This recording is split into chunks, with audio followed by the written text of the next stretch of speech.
அனைவருக்கும் இரவு வணக்கம். மலை அடிவாரத்தில் இருந்த பருகம்பட்டில் ஒதுக்குப்புறமாய் அழகான ஒரு குளம் இருந்தது. அந்த குளத்தில் எண்ணற்ற மீன்களும் தவளைகளும் மற்றும் பல வகையான பூச்சி இனங்களும் வாழ்ந்து வந்தன. அந்த ஊர் மலை அடிவாரத்தில் இருந்ததால் குளமானது மலை அடிவாரத்தை ஒட்டியே இருந்தது.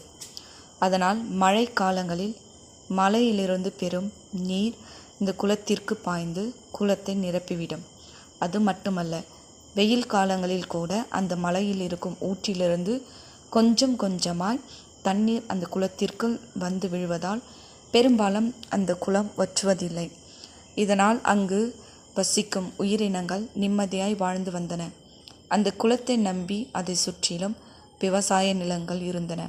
அந்த குளத்தில் தண்ணீர் எப்பொழுதும் இருப்பதால் நிலத்தடி நீர் நன்கு ஊறி அந்த ஊரில் இருக்கும் கிணறுகளில் கூட தண்ணி வற்றாமல் இருக்கும். அதனை கொண்டு குளத்திற்கு சற்று தள்ளி இருக்கும் விவசாய நிலங்கள் கூட பாசன வசதிகளை பெற்றுக்கொள்ளும்.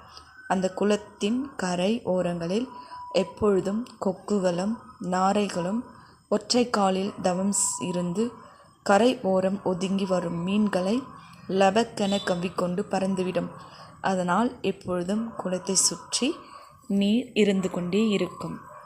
நன்றி, வணக்கம்.